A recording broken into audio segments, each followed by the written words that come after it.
Get ready, because Danny Boyle and Alex Garland are back. The dynamic duo behind the groundbreaking zombie horror series that changed the game is reuniting for a brand new chapter, 28 years later. It's been over 2 decades since 28 Days Later burst onto the scene, injecting a jolt of raw, visceral terror into the undead genre. Now, they're not just bringing back one movie, but kicking off a whole new trilogy. So, before you dive headfirst into the new nightmare, let's get you caught up on everything you need to know about this iconic franchise.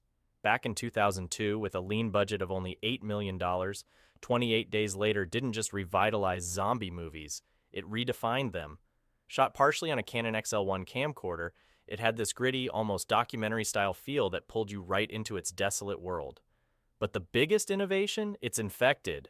These weren't your grandpa's shambling zombies. These were sprinting, screaming, rage-filled terrors that turned the slow-burn horror into a full-on adrenaline rush.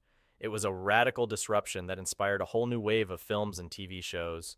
The story kicks off with animal rights activists unleashing a highly contagious rage virus from a research facility. One bite and it's game over. Fast forward 28 days and we meet Jim, played by a then-unknown Cillian Murphy.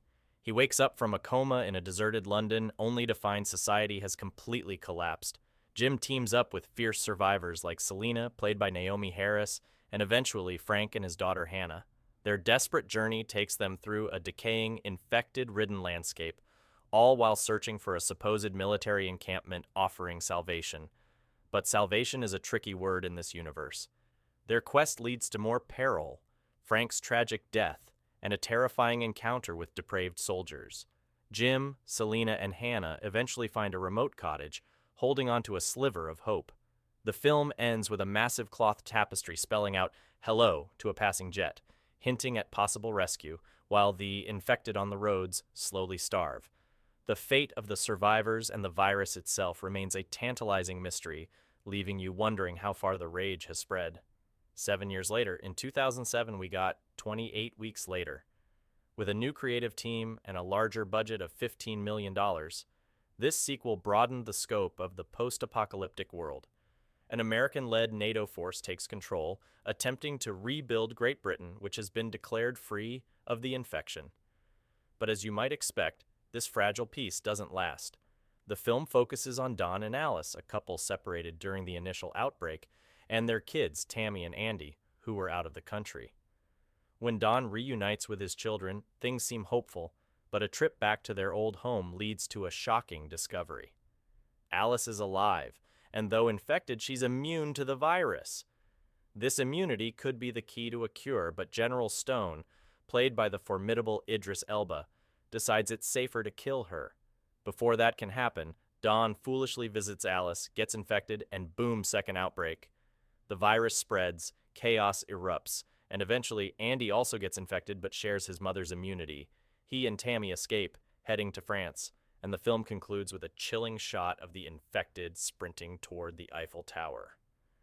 The rage virus has gone global. However, here's where things get interesting. Danny Boyle has been pretty open about the new film's relationship with 28 Weeks Later. He told Collider that the new movie will largely ignore the sequel's plot points, including that crucial immunity subplot. Boyle wants to bring the franchise back to its roots, focusing on the contained, visceral horror of the original British setting. While 28 Weeks Later was a worthy sequel, Boyle and Garland are returning to the world they initially envisioned.